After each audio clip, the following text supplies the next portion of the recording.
Hey Ravens fans, it is week 2, and the Ravens are playing the Cleveland Browns. The Ravens will be having their first home game of the season in the loudest stadium in the NFL, in my opinion.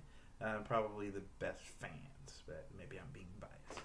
But anyway, but through Sports Illustrated and other public sports publications have rated the Ravens stadium and its fans in the top 5 each year as far as loudness. And showing up to the games. So here we go, week 2. After a dominating performance against the Cincinnati Bengals, granted the Bengals just lost to the Texans and did not score a single touchdown, have not scored a touchdown in over 2 games, and have fired their offensive coordinator in response. Now, that's a whole other issue, but it's good for the Ravens and the Steelers, considering now it'll probably be just a 2-team race between those two. So going against the Browns this week, the Browns did put up 18 points against the Steelers last week. DeShone Kizer ended up throwing for 220 yards. He did have an interception, but he ran for a touchdown and threw for a touchdown. So he did pretty well in his first game. He's a rookie. But he will be going against this Ravens defense that last week put 5 turnovers and 5 sacks. Terrell Suggs had about 2 himself, tipped a pass in the air, caused for an interception. So he's going to have to deal with that guy.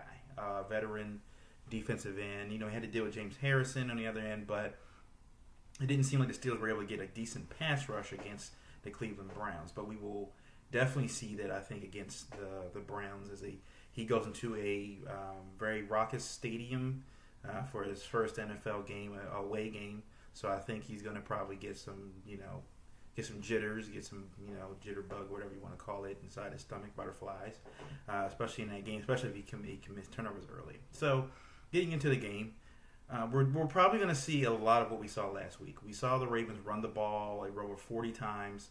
They got between Terrence West and Buck Allen were able to get over 150 yards of rushing. They threw the ball only 17 times, did not throw the ball at all in the fourth quarter. But they didn't have to. When a defense turns the ball and gets the ball back 5 times, and the fact that the team couldn't score a point, there really wasn't a need to go ahead and try to be as aggressive as need be. But looking forward, the Ravens will have to play. I think the next game they play is in London. They will have to play the Jacksonville Jaguars. So, but after that, they have the Raiders, and then they have the Steelers. 2 very high-powered offenses. 2 very good quarterbacks. Andy Dalton has been, for the Bengals, for the most part, has been a good quarterback for most of his career. In the regular season, has not really been a good postseason quarterback. And the Ravens defense is now going against a rookie quarterback in DeShone Kizer. So, I'm pretty sure Terrell Suggs, Eric Weddle, definitely the vets, Tony Jefferson, Jimmy Smith, those guys are going to be, hungry to get some more interceptions, some more forced fumbles, forced them to make mistakes.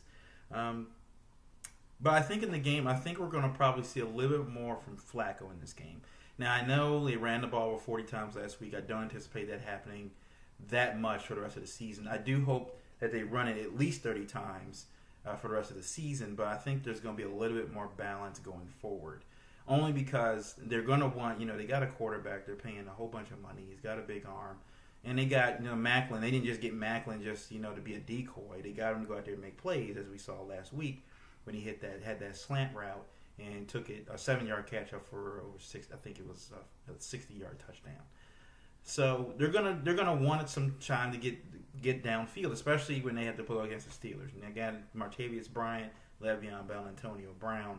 They're going to be able to score some points. This defense isn't going to stop everyone.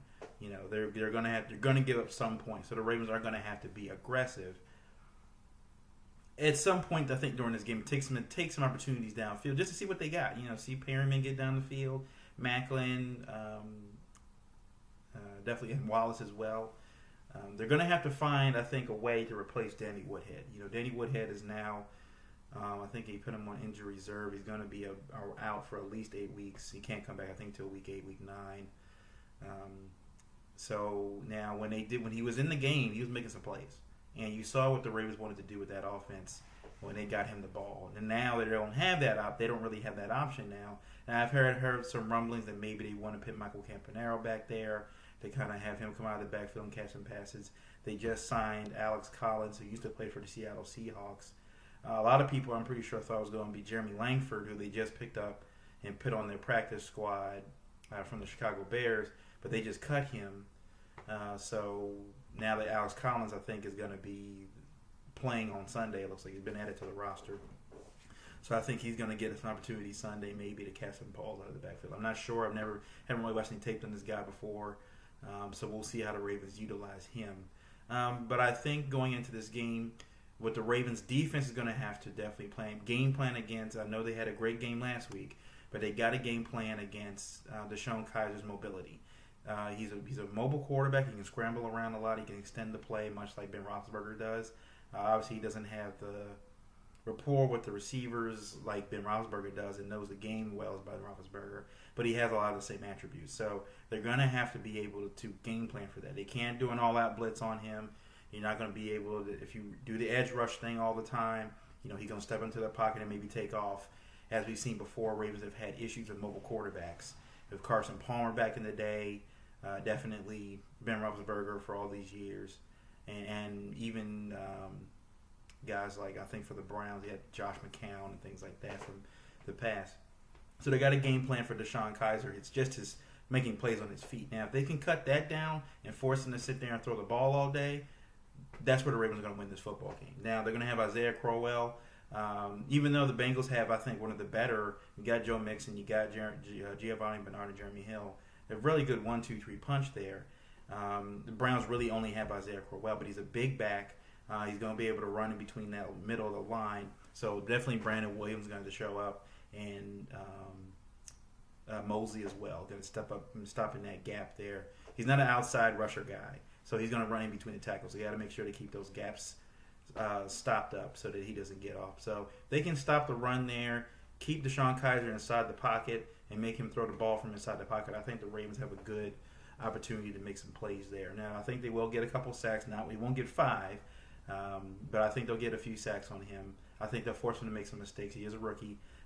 With the loudness of the crowd, I'm pretty sure, Harbaugh and the rest of them are going to tell the fans, the first game of the season, I'm pretty sure fans are amped up after what happened last week.